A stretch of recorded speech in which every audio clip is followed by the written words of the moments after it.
Assalamualaikum warahmatullahi wabarakatuh.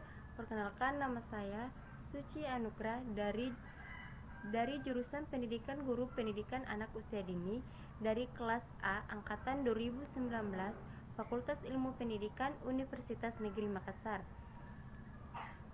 Apa kabar teman-teman semua? Semoga kita selalu dalam lindungan Allah Subhanahu wa taala dan selalu diberikan kesehatan dari Allah Subhanahu wa taala. Amin. Pada kesempatan ini saya akan menjelaskan tentang manusia atau antro. Apakah dari kalian semua ada yang mengetahui apa itu manusia? Manusia adalah, secara etimologi, manusia adalah berasal dari bahasa Sanskerta, yakni dari kata manu, dan bahasa Latin yaitu mens, yang berarti berpikir berakal budi atau makhluk yang berakal budi. Jadi inti dari pengertian manusia yaitu manusia yang berakal dan berpikir. Manusia dapat digolongkan menjadi beberapa bagian, yaitu yang pertama, manusia berdasarkan jenis kelamin. Manusia berdasarkan jenis kelamin terbagi atas dua, yaitu perempuan dan laki-laki. Dan manusia berdasarkan usia mulai dari dalam janin, bayi, anak-anak, remaja, dewasa, dan lanjut usia. Dan golongan yang ketiga yaitu berdasarkan fisik. Berdasarkan fisik seperti rambut, kulit, mata, dan lain-lain. Rambut seperti lurus, gelombang, dan geriting. Dan warna kulit putih, hitam, dan sawo matang. Apakah kalian sudah mengetahui semua yang saya jelaskan tentang konsep manusia? Sekarang kita masuk ke materi yang kedua, yaitu ciri fisik dan biologis manusia. Secara biologis, manusia diartikan sebagai homin atau spesies Homo sapiens. Manusia adalah salah satu subspesies yang tersisa dari Homo sapiens. Rata-rata tinggi dan berat badan perempuan dewasa Amerika adalah 162 cm dan berat 62 km. Dan pria biasanya lebih besar dari wanita. Pria 172 cm dan beratnya 78 kilogram. Dan materi yang selanjutnya yaitu manusia dalam taksonomi.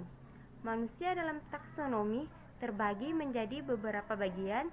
Yang pertama yaitu kingdom Animalia. Dalam bahasa Inggris, hewan disebut animals.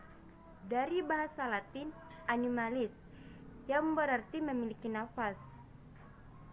Jadi kingdom Animalia mengacu pada hewan, bukan pada manusia.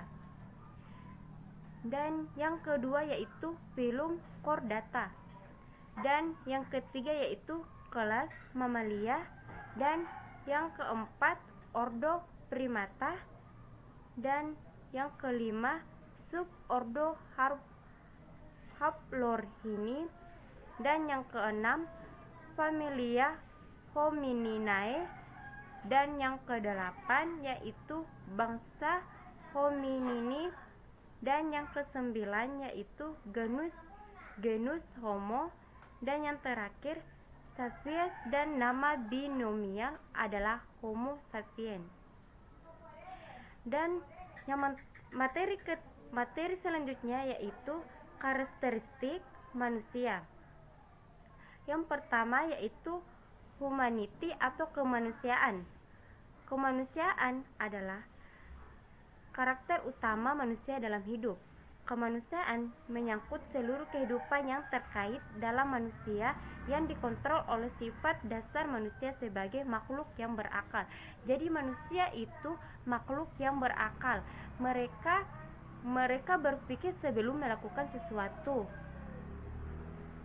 Dan yang kedua yaitu manusia adalah makhluk yang bertuhan agama. manusia mempercayai agama masing-masing dan meyakini agama yang dianutnya. Dan karakteristik yang ketiga yaitu manusia adalah makhluk yang memiliki aturan dan nilai.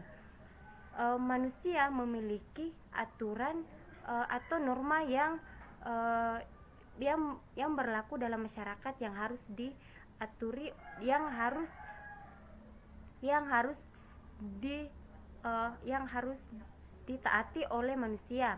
Apabila manusia melanggar akan mendapat sanksi. Dan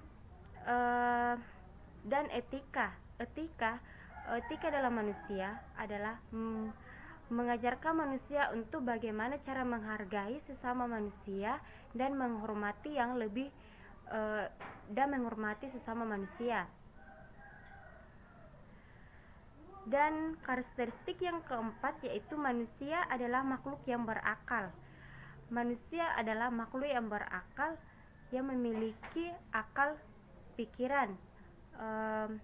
Dan karakteristik yang kelima yaitu manusia sebagai makhluk sosial, berbudaya dan peradaban. Dan karakteristik yang keenam yaitu kemampuan bahasa dan komunikasi. Dan yang ketujuh yaitu manusia adalah makhluk yang berkepribadian. Dan yang ke-8 yaitu kemampuan artistik dan seni. Dan ke-9 memanfaatkan alam dan teknologi. Dan yang terakhir yaitu kemampuan rekayasa kehidupan. Baik, saya akan melangkah ke materi yang terakhir yaitu rentang kehidupan manusia. Rentang kehidupan manusia dimulai dari bayi. Bayi adalah anak yang lahir dari usia 0 sampai 2 tahun. Pada masa ini manusia belum mengetahui apa-apa. Dan yang kedua yaitu anak-anak. Masa anak-anak adalah masa manusia yang memiliki rasa ingin tahu yang tinggi. Anak-anak biasanya meniru orang tuanya apa yang telah dia lakukan dan meniru tutur kata apa yang diucapkan oleh orang tuanya. Dan yang ketiga yaitu remaja. Pada masa ini adalah perpindahan atau peralihan dari masa anak-anak menjadi masa dewasa. Pada masa ini dimulainya perubahan puberitas yang pada laki-laki ditandai dengan berubahnya suara dan tumbuhnya jakun pada laki-laki, dan pada perempuan mengalami yang namanya menstruasi.